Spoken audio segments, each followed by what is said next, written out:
Welcome to the Miniatures Paintbrush. Today we're going to do batch painting with a Rattlecan.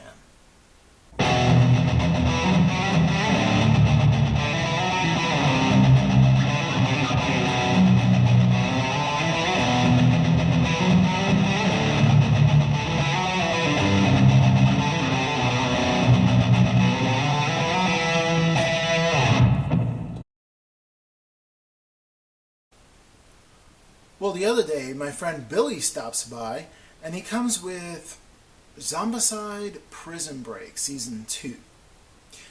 Now, he told me there was a lot of minis, and boy, there were a lot of minis. So, what to do in a situation?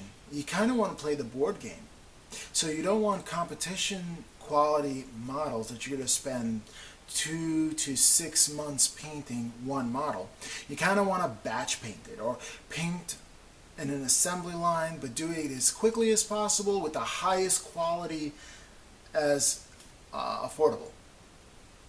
So he left the box with me just to see if I could prime them up.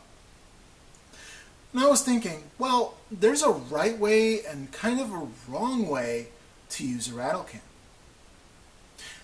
You kind of want to make sure that it's all shooken up well. Now, you take a Rattlecan and just shake it once or twice and start painting. Sometimes you're not going to yield the best results. Sometimes the paint's not going to be mixed up enough, and it's going to come through with a propellant and just really slime up and add texture to your paint job. Now, if you're going for that, then that's fine. That's a technique you can use. But if you're not going for that, then you're going to want to shake it.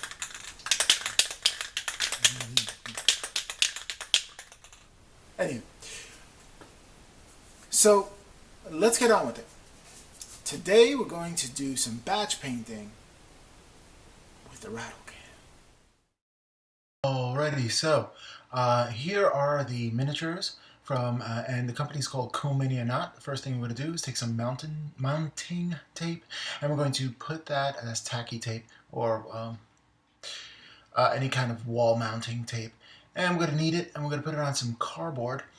A couple of tips and tricks with spray cans. You kind of want to make sure that they're in a room temperature environment, not too cold. Don't leave them outside, because if so, you're going to have a mist. Now, look at the way that I put the miniatures. They're a kitty corner, so this way I can get the front of each with and all the angles without any of the other minis kind of intruding on the spray angle. And here's the one I like to use, Rust-Oleum, because it's in my area. Plus, it's ultra flat, double coverage, bonds to plastic, good stuff. So we shake it up, and you have to shake it 1 minute after the rattle starts moving.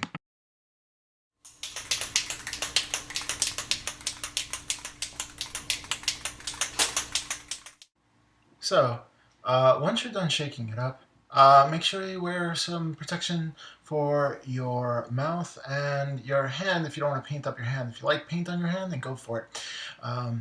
If you're inside, make sure you have a well-ventilated area because the fumes are toxic. So I'm going to head outdoors to shake this up and continue. Now I'm going to use a spoon here as a test. I used to use test, and since the spoon is plastic, it'll give me a good indication of how it's going to spray. And I do that test before I put it on any kind of the miniatures or anything like that. One thing, spraying outdoors, you do it on a 45-degree angle, and you do it from about, oh gosh, I never measured it. I'll show you how far away. I guess that's, I don't know, a foot? I don't know. If you do too far, it'll start misting up on you. You don't want that. But if you're too close, it'll start running. So be careful with that as well. And notice that I'm doing all 4 corners so I can get all the details from every angle possible. Again, having them kitty corner like that on the board helps me get the miniature completely. And from the top as well.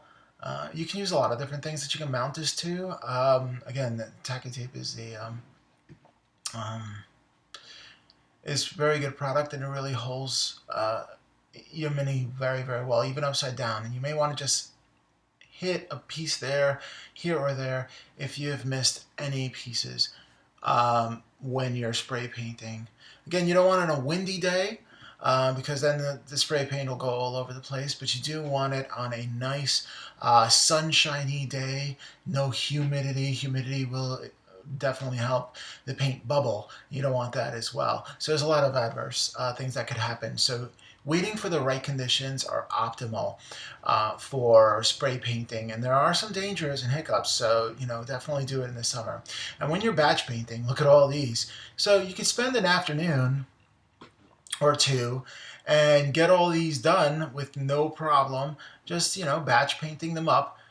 You can do that with a friend as well. And it was super simple. And I painted it in the color that the base coat is going to be in, since he wanted like this plague kind of army there.